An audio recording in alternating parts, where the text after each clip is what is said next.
നമസ്കാരം കൂട്ടുകാരെ. 2012 പുറത്തിറങ്ങിയ അമേരിക്കൻ ചലച്ചിത്രം ബാഡാസ്. രസകരമായ ചലച്ചിത്രത്തിന്റെ വിശദമായ കഥയിലേക്ക് പോകുന്നതിന് മുമ്പ് സിനിമാ കഥകൾ കേൾക്കാൻ ഇഷ്ടപ്പെടുന്ന പുതിയ കൂട്ടുകാരുണ്ടെങ്കിൽ നമ്മുടെ ചാനൽ ഒന്ന് സബ്സ്ക്രൈബ് ചെയ്യണേ. കൂട്ടുകാർക്ക് ഷെയർ ചെയ്ത് കൊടുക്കുകയും കമന്റ് ചെയ്യുകയും ലൈക്ക് ചെയ്യുകയും ചെയ്യൂ. കഥ ആരംഭിക്കുന്നത് ഫ്രാങ്ക് വേഗ എന്ന പേരുള്ള ഒരു മധ്യവയസ്കനെ പരിചയപ്പെടുത്തിക്കൊണ്ടാണ്. ഫ്രാങ്ക് വിയറ്റ്നാം വാറിലടക്കം പങ്കെടുത്തിട്ടുള്ള ഒരു വാർ വെറ്ററൻ ആയിരുന്നു. പക്ഷേ അദ്ദേഹത്തിന്റെ ജീവിതം ഒട്ടും നല്ല രീതിയിലായിരുന്നില്ല.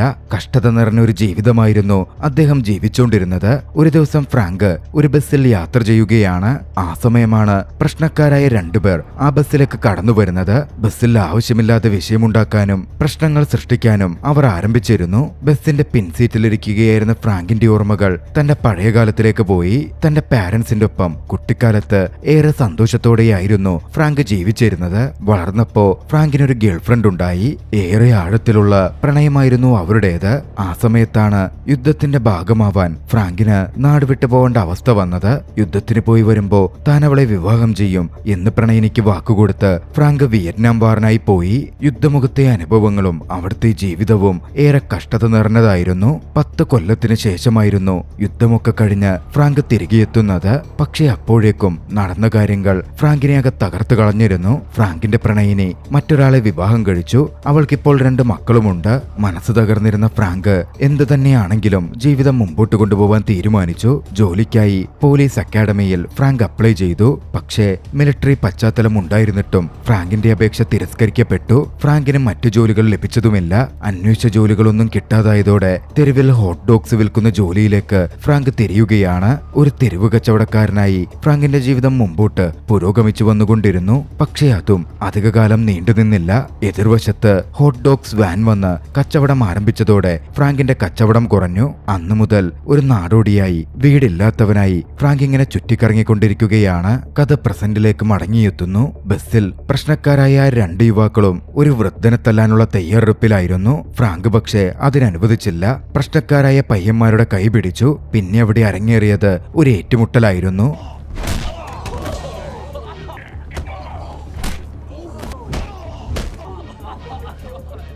ആ 2 പ്രശ്നക്കാരെയും ഫ്രാങ്ക് അടിച്ചൊതുക്കുന്നുണ്ട്.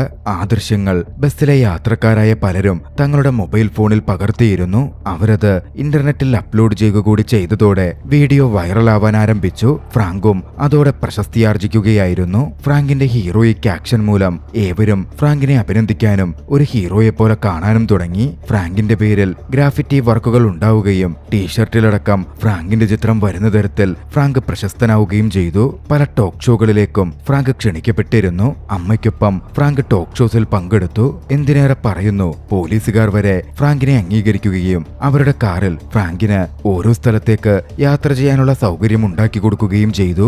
അങ്ങനെ 3 മാസത്തോളം നല്ല നാളുകളായി കടന്നുപോയി. പിന്നീടാണ് ഫ്രാങ്കിന്റെ അമ്മ മരണപ്പെടുന്നത്. മരണപ്പെട്ടപ്പോൾ തന്റെ ബാക്കിയായ വീടും തന്റെ വളർത്തുനായയെയും ഫ്രാങ്കിനായി അവർ വിട്ടുകൊടുത്തിരുന്നു. അമ്മയുടെ മരണത്തോടെ ആ വീട്ടിൽ വളർത്തു നായ്ക്കൊപ്പം തനിച്ച് ഫ്രാങ്ക് ജീവിക്കാൻ തുടങ്ങി.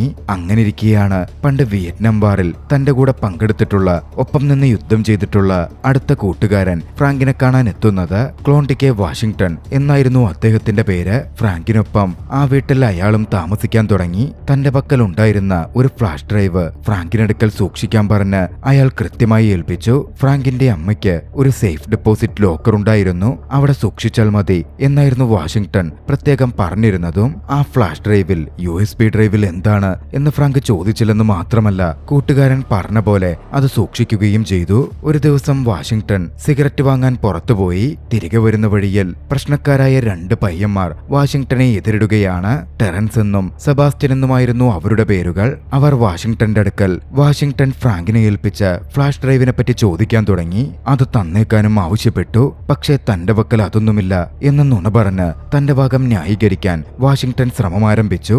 അത് പതിയെ അവർ തമ്മിലൊരു വാക്കുതർക്കമുണ്ടാക്കി. ഏറ്റവും ഒടുവിൽ വന്ന 2 പേരും ചേർന്ന് വാഷിംഗ്ടണിനെ വകവരുത്തി അവിടെ നിന്ന് പോവുകയാണ്.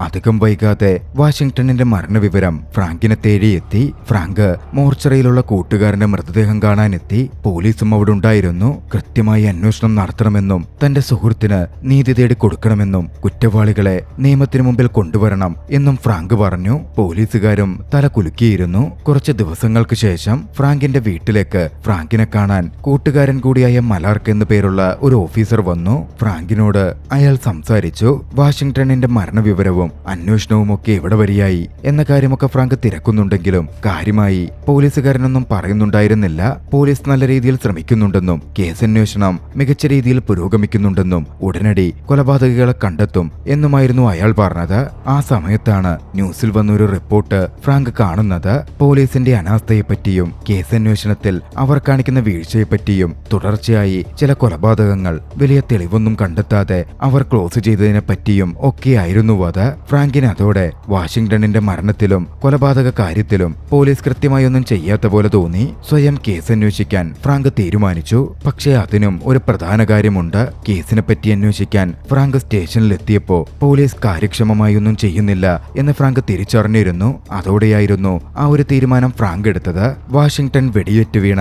ആ തെരുവിലേക്ക് ചെന്ന് ഫ്രാങ്ക് തന്റെ അന്വേഷണം തുടങ്ങി. വെടിയേറ്റ് വീണിടമൊക്കെ മാർക്ക് ചെയ്യപ്പെട്ടിരുന്നു. അവിടെ നടത്തിയ പരിശോധനയിലും തിരച്ചിലിലും ഒരു മാലയുടെ ലോക്കറ്റും ബുള്ളറ്റിന്റെ അവശിഷ്ടങ്ങളും ഫ്രാങ്കിന് കണ്ടെത്താൻ കഴിഞ്ഞു. ഫ്രാങ്ക് പിന്നാലെ ബുള്ളറ്റിന്റെ അവശിഷ്ടങ്ങളും വീണുകിട്ടിയ ലോക്കറ്റ് അടങ്ങിയ മാലയുമടക്കം ഒരു പണയ സ്ഥാപനത്തിലേക്ക് കടന്നു ചെന്നു. അവിടെ വെച്ച് പണയക്കട ഉടമയോട് സംസാരിക്കുമ്പോൾ ഫ്രാങ്കിനൊരു വിവരം കിട്ടുകയാണ്. ഫ്രാങ്ക് കൊണ്ടുവന്ന മാലയിലെ ആ ലോക്കറ്റ് ടെറൻസ് എന്ന് പറയുന്ന വ്യക്തിയുടേതാണ് എന്നായിരുന്നു അത്. ലോക്കറ്റിനകത്ത് ഒരു സ്ത്രീയുടെ ചിത്രമുണ്ടായിരുന്നു. അത് ടെറൻസിന്റെ ഭാര്യയാണെന്നും ആ പണയക്കടയുടമ പറഞ്ഞു. പിന്നാലെ ടെറൻസിനെ തിരഞ്ഞ് അഡ്രസ്സും വാങ്ങി അയാളുടെ വീട്ടിലേക്ക് ഫ്രാങ്ക് ചെന്നു. ഫ്രാങ്ക് എത്തുമ്പോ ടെറൻസ് അവിടെ ഉണ്ടായിരുന്നില്ല. ഭാര്യ മാത്രമായിരുന്നു ഉണ്ടായിരുന്നത്. പക്ഷെ ഒരാഴ്ചയായല്ലോ അദ്ദേഹം ഇങ്ങോട്ടേക്ക് വന്നിട്ട് എന്നായിരുന്നു ടെറൻസിന്റെ ഭാര്യ പറഞ്ഞത്. ആ സമയം താൻ ടെറൻസിന്റെ സുഹൃത്താണെന്നും ഈ മാലയുടെ ലോക്കറ്റ് അവന്റെ കയ്യിൽ നിന്ന് എന്റെ അടുത്ത് വീണുപോയി, അത് തിരിച്ചു തരാൻ വന്നതാ എന്ന് പറഞ്ഞ് മാലയും ലോക്കറ്റുമടക്കം ടെറൻസിന്റെ ഭാര്യയ്ക്ക് ഫ്രാങ്ക് കൈമാറി. പിന്നാലെ ടെറൻസ് ശരിക്കും എവിടുണ്ട് എന്ന് ചോദിച്ചപ്പോ അടുത്തുള്ള ബാസ്കറ്റ്ബോൾ കോർട്ടിൽ അവൻ കളിക്കാൻ പോവാറുണ്ടായിരുന്നുവെന്നും ഒരുപക്ഷെ അവിടെ ഉണ്ടാകും എന്നും ടെറൻസിന്റെ ഭാര്യ പറഞ്ഞു. അതോടെ ഫ്രാങ്ക് ബാസ്കറ്റ്ബോൾ കളി നടക്കുന്ന ഇടത്തേക്ക് ചെല്ലുകയാണ്. അവിടെ ടെറൻസിന്റെ പരിചയക്കാരും കൂട്ടുകാരും കളിയിൽ ഏർപ്പെടുന്നുണ്ടായിരുന്നു. ടെറൻസിനെ പറ്റി അവരോട് ഫ്രാങ്ക് തിരക്കി. പക്ഷേ അവിടെയുള്ള ആളുകൾ ഫ്രാങ്കിനെ കളിയാക്കുകയും ഭീഷണിപ്പെടുത്തുകയും ഒക്കെയായിരുന്നു ചെയ്തത്. അതോടെ ഫ്രാങ്കിന് അവിടെ ഒരു ഫൈറ്റിലേക്ക് കടക്കേണ്ടി വന്നു.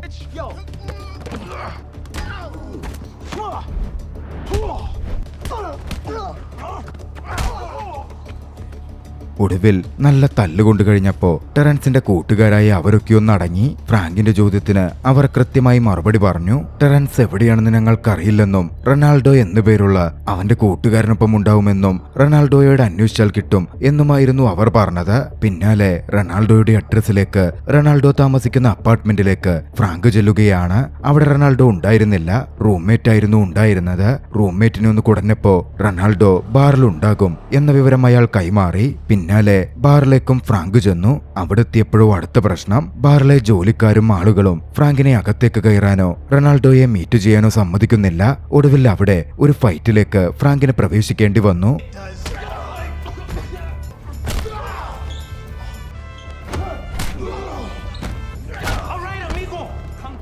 ഏറ്റവും ഒടുവിൽ അവരെയൊക്കെ അടിച്ചിട്ട് റൊണാൾഡോയുടെ മുമ്പിലേക്ക് ഫ്രാങ്ക് എത്തിച്ചേർന്നു. റൊണാൾഡോയ്ക്കടുത്ത് ടെറൻസ് എവിടെയാണ് എന്ന് ഫ്രാങ്ക് തിരക്കി. പക്ഷെ റൊണാൾഡോ ആദ്യം പറയാൻ കൂട്ടാക്കിയിരുന്നില്ല. ഫ്രാങ്കിന് അവനെയും നന്നായിട്ടൊന്ന് കുടയേണ്ടി വന്നു. ഒടുവിൽ തന്റെ ജീവനിൽ ഭയന്ന് റൊണാൾഡോ ടെറൻസ് ടാനി എന്നു പേരുള്ള ഒരു പെണ്ണുമായി ഡേറ്റിംഗിലാണെന്നും അവളോട് ചോദിച്ചാൽ അറിയാൻ സാധിച്ചേക്കും എന്നും പറഞ്ഞു. കഥ അവിടെ നിന്നും മാഫിയ ലീഡറായ പാന്തറിലേക്ക് തിരിയുന്നു. പാന്തർ അവിടുത്തെ മേയറുമായി ഒരു ഡിസ്കഷനിലായിരുന്നു. ഇതേ പാന്തർ ആയിരുന്നു ടെറൻസിന്റെയും സെബാസ്റ്റ്യന്റെയും ബോസായി വർക്ക് ചെയ്തിരുന്നത്. വാഷിംഗ്ടണിന്റെ മരണവുമായും പാന്തറിന് ബന്ധമുണ്ട്. മേജർ വില്യംസുമായി പാന്തർ സംസാരിച്ചുകൊണ്ടിരുന്നത് അതേ ഫ്ലാഷ് ഡ്രൈവിന്റെ USB ഡ്രൈവിന്റെ കാര്യമായിരുന്നു. എത്രയും വേഗം അത് കണ്ടെത്തണമെന്നും ഇല്ലെങ്കിൽ അപകടമാണെന്നും മേജർ പാന്തറിനോട് പറഞ്ഞു. ആ USB ഡ്രൈവ് വാഷിംഗ്ടൺ മോഷ്ടിച്ചു കൊണ്ടുപോയതായിരുന്നു. അതിനകത്ത് മേജർ വില്യംസിന്റെയും പാന്തറിന്റെയും ഒന്നിച്ചുള്ള ചില കൂട്ടുകച്ചവടത്തിന്റെയും അഴിമതി ഇടപാടുകളുടെയും കൃത്യമായ തെളിവുകളുണ്ട്. പ്രത്യേകിച്ചും ഓയിൽ ഇൻഡസ്ട്രിയുമായി ബന്ധപ്പെട്ട അഴിമതിയുടെ തെളിവുകൾ. ആ ഒരു നിമിഷം ചില കാര്യങ്ങൾ കൂടി വ്യക്തമായി. വാഷിംഗ്ടൺ പാന്തറിനൊപ്പമായിരുന്നു മുമ്പ് ജോലി ചെയ്തുകൊണ്ടിരുന്നത്. ഒരു ഘട്ടത്തിൽ പ്രശ്നങ്ങൾ ഉണ്ടായപ്പോ തന്റെ കയ്യിൽ കിട്ടിയ മേജർ വില്യംസിന്റെ അഴിമതി വിവരങ്ങൾ അടങ്ങിയ ഫ്ലാഷ് ഡ്രൈവ് മോഷ്ടിച്ച് അയാൾ കടന്നു കളഞ്ഞതായിരുന്നു. ഫ്ലാഷ് ഡ്രൈവിനെ ചുറ്റിപ്പറ്റിയാണല്ലോ മുഴുവൻ അന്വേഷണവും നടക്കുന്നത്. അതിലെന്താണുള്ളത് എന്ന് ഫ്രാങ്കിന് അറിയണമായിരുന്നു. തന്റെ അടുത്ത വീട്ടിലെ പയ്യൻ മാർട്ടിനെ കണ്ട് മാർട്ടിന്റെ സഹായം അതിനായി ഫ്രാങ്ക് തേടി. അന്ന് വൈകുന്നേരത്തോടെ ടെറൻസ് ഡേറ്റിംഗിലായിരുന്ന ടാനിയ എന്ന പെൺകുട്ടിയുടെ അടുക്കൽ അവൾ ജോലി ചെയ്യുന്ന മസാജ് സെന്ററിലേക്ക് ഫ്രാങ്ക് ചെന്നു. ടെറൻസ് എവിടെയാണെന്ന് തിരക്കി. പക്ഷേ താനിയ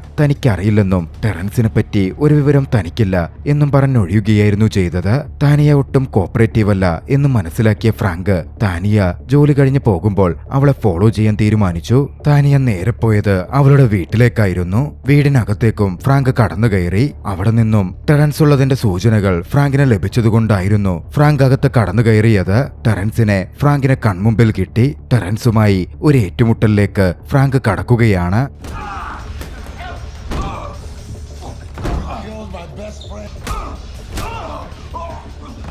ഒടുവിൽ ടെറൻസിനോട് വാഷിംഗ്ടണിന്റെ കൊലപാതകത്തെപ്പറ്റി ഫ്രാങ്ക് ചോദിച്ചു. ആദ്യമൊന്നും ടെറൻസ് ഒന്നും വിട്ടുപറയാൻ കൂട്ടാക്കുന്നുണ്ടായിരുന്നില്ല. അതോടെ ഫ്രാങ്കിന് വളരെ ക്രൂരമായ രീതിയിൽ അവനെ ഉപദ്രവിക്കേണ്ടി വന്നു. ഒടുവിൽ ഗത്യന്തരമില്ലാതെ തന്നെ ദൗത്യം ഏൽപ്പിച്ച വ്യക്തിയുടെ പേരും കാര്യങ്ങളും ടെറൻസ് ഫ്രാങ്കിനോട് പറഞ്ഞു. മാഫിയ ബോസായ പാന്തറാണ് തങ്ങൾക്ക് ആ കൊട്ടേഷൻ തന്നതെന്നും വാഷിംഗ്ടണിന്റെ പക്കൽ ഒരു പെൻഡ്രൈവ് ഉണ്ടായിരുന്നു. ആ ഫ്ലാഷ് ഡ്രൈവ് കൊണ്ടുവരാൻ പറഞ്ഞിട്ടാണ് തങ്ങൾ പോയതെന്നും പിന്നാലെയാണ് കൊലപാതകം നടന്നത് എന്നും ടെറൻസ് വ്യക്തമാക്കി.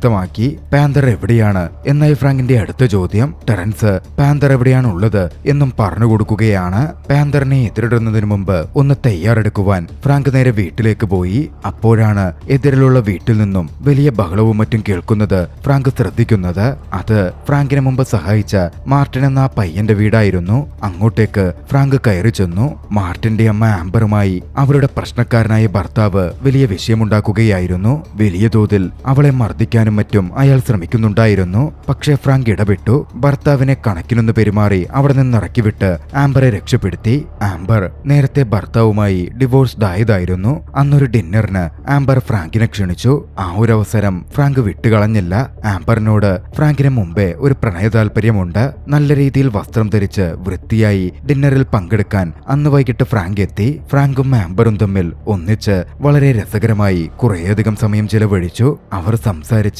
അടുപ്പത്തിലേക്ക് എത്തുകയും അവർക്കിടയിൽ ഒരു ചുംബനം സംഭവിക്കാൻ പോവുകയും ചെയ്ത സമയത്തായിരുന്നു മാർട്ടിൻ അങ്ങോട്ടേക്ക് കടന്നു വരുന്നത്. അതോടെ ഇരുവരും രണ്ടു വഴിക്ക് പിന്മാറി. ആംബറിന്റെ മുൻ ഭർത്താവ് ഫ്രണ്ട് ഡോർ തകർത്തായിരുന്നു അകത്ത് കടന്നത്. ആ ഡോർ താൻ ശരിയാക്കി തരാമെന്നും അതുവരേക്കും ആംബറും മാർട്ടിനും തന്റെ വീട്ടിൽ താമസിച്ചോളൂ എന്നും ഫ്രാങ്ക് അവരോടായി പറഞ്ഞു. പിന്നാലെ ഫ്രാങ്ക് പോയി ഓഫീസർ മലാർക്കിനെ കണ്ടു. തന്റെ പക്കലുണ്ടായിരുന്ന USB ഫ്ലാഷ് ഡ്രൈവ് അവന് കൈമാറി വേണ്ട നടപടികൾ എടുക്കാൻ ആവശ്യപ്പെട്ടു. പിന്നാലെ പാന്തറുണ്ടെന്ന് പറയപ്പെടുന്ന പാന്തറിന്റെ ഇടത്തേക്ക് ഫ്രാങ്ക് പുറപ്പെട്ടു. ഫ്രാങ്ക് വരുമെന്ന് പാന്തർ പ്രതീക്ഷിച്ചിരുന്നു. ഫ്രാങ്കിന്റെ വരവ് മനസ്സിലാക്കിയ പാന്തർ ഫ്രാങ്കിനെ പിടിച്ചുകെട്ടാൻ തന്റെ ആളുകളോട് ഉത്തരവിട്ടു. പെൻഡ്രൈവ് അയാൾ കൊണ്ടുവന്നില്ലെങ്കിൽ ഫ്രാങ്കിനെ കൈകാര്യം ചെയ്തേക്കാനും പ്രത്യേകം പറഞ്ഞിരുന്നു. പാന്തറിന്റെ ആളുകൾ ഫ്രാങ്കിനെ നല്ല രീതിയിൽ ആക്രമിച്ചു. ഒടുവിൽ പിടികൂടി ബന്ദിയാക്കി. പാന്തർ അടക്കം വന്ന് ഫ്ലാഷ് ഡ്രൈവിന്റെ ലൊക്കേഷൻ പറഞ്ഞുകൊടുക്കാൻ പറഞ്ഞ് ഫ്രാങ്കിനെ ഉപദ്രവിക്കാൻ ആരംഭിച്ചു. ഷോക്കടിപ്പിച്ചു വരെ വളരെ ക്രൂരമായ രീതിയിൽ ഫ്രാങ്കിനെ ഉപദ്രവിച്ച് USB ഡ്രൈവിന്റെ ലൊക്കേഷൻ നേടിയെടുക്കാൻ പാന്തർ ശ്രമിച്ചു. പക്ഷേ ഫ്രാങ്ക്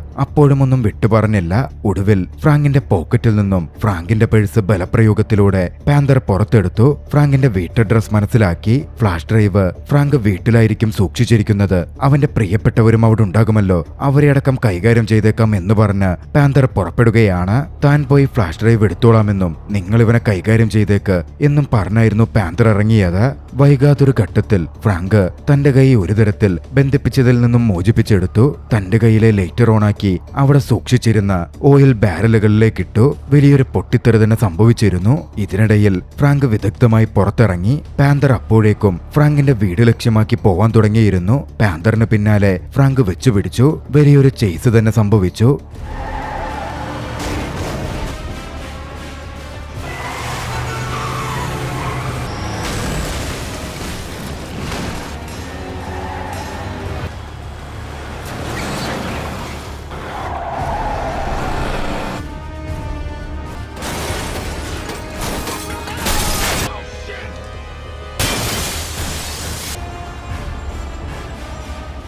ഒടുവിൽ അവർ പോവാൻ ഉപയോഗിച്ചിരുന്ന 2 ബസ്സുകളും അപകടത്തിൽപ്പെട്ട് ആകെ തകർന്ന് തരിപ്പണമായി. പാന്തർ ഇറങ്ങി ഫ്രാങ്കിന്റെ വീട് ലക്ഷ്യമാക്കി ഓടാൻ തുടങ്ങി. ഫ്രാങ്ക് പിന്നാലെയും. ഓടുന്ന ഫ്രാങ്കിനെതിരെ ഫ്രാങ്ക് മുമ്പ് ബസ്സിൽ വെച്ച് കൈകാര്യം ചെയ്ത ആ 2 പ്രശ്നക്കാരായ പയ്യന്മാരുണ്ടല്ലോ, അവർ അതിന് പകരം ചോദിക്കാൻ എത്തുകയാണ്. ഫ്രാങ്കിനെ ഇടിച്ചിട്ട് വീഡിയോ റെക്കോർഡ് ചെയ്ത് സോഷ്യൽ മീഡിയയിൽ പോസ്റ്റ് ചെയ്ത് തങ്ങൾക്കുണ്ടായ അപമാനത്തിൽ നിന്ന് രക്ഷപ്പെടാനായിരുന്നു അവർ അങ്ങോട്ടേക്ക് എത്തിച്ചേർന്നത്. പക്ഷേ ഫ്രാങ്കിനെ അവർ ആക്രമിക്കാൻ നോക്കിയപ്പോഴും ഫ്രാങ്ക് തിരിച്ചടിച്ചു.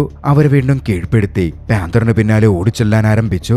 ഇതേസമയം പാന്തർ ഫ്രാങ്കിന്റെ വീട്ടിലേക്ക് എത്തിയിരുന്നു. വീടിനകത്തേക്ക് കയറിയ അയാൾ അകത്തുള്ള ആംബറിനെ കണ്ടു. ഫ്ലാഷ് ഡ്രൈവ് ആംബറിനോട് ചോദിച്ച് അത് തന്നില്ലെങ്കിൽ കൊന്നുകളയും എന്ന് പറഞ്ഞ് പാന്തർ ഭീഷണിപ്പെടുത്താൻ തുടങ്ങി.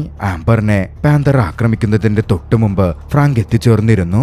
അവർ തമ്മിൽ വലിയൊരു ഫൈറ്റ് തന്നെ ഉടലെടുത്തു.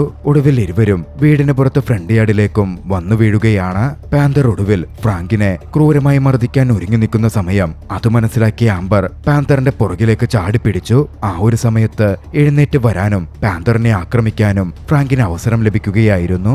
എഴുന്നേറ്റ് വന്ന ഫ്രാങ്ക് പാന്തറെ ആക്രമിച്ച് കീഴ്പ്പെടുത്തി. ഒടുവിൽ പോലീസ് എത്തി പാന്തറിനെ അറസ്റ്റ് ചെയ്തു. പെൻഡ്രൈവിൽ നിന്ന് കിട്ടിയ വിവരങ്ങളുടെ അടിസ്ഥാനത്തിൽ മേജർ വില്യംസും അറസ്റ്റ് ചെയ്യപ്പെടുന്നുണ്ട്. അഴിമതി വിവരങ്ങളും മറ്റും മീഡിയയിലൂടെ പുറത്തെത്തുകയും ചെയ്തു. അതോടെ ഫ്രാങ്കിനെ സംബന്ധിച്ചിടത്തോളം താൻ ചെയ്ത ദൗത്യം പൂർണ്ണമായി കഴിഞ്ഞിരുന്നു. വീട്ടിൽ ആംബറിനും മാർട്ടിനുമൊപ്പം ഫ്രാങ്ക് സന്തോഷത്തോടെ ജീവിക്കാൻ ആരംഭിച്ചു. ആ ദൃശ്യങ്ങളോടെ ചലച്ചിത്രം അവസാനിക്കുകയാണ്. രസകരമായ ചലച്ചിത്രം നിങ്ങൾക്കിഷ്ടമായെങ്കിൽ വീഡിയോ ലൈക്ക് ചെയ്യുക. അഭിപ്രായങ്ങളും നിർദ്ദേശങ്ങളും കമന്റുകളിൽ രേഖപ്പെടുത്തുക. കഴിയുമെങ്കിൽ ചാനൽ സബ്സ്ക്രൈബ് ചെയ്തും കൂട്ടുകാർക്ക് ഷെയർ ചെയ്തു കൊടുത്തും ഞങ്ങളെ സപ്പോർട്ട് ചെയ്യുക. അടുത്ത എപ്പിസോഡിൽ മറ്റൊരു മികച്ച ചലച്ചിത്രവുമായി നമുക്ക് കണ്ടുമുട്ടാം. അതുവരെ ബൈ.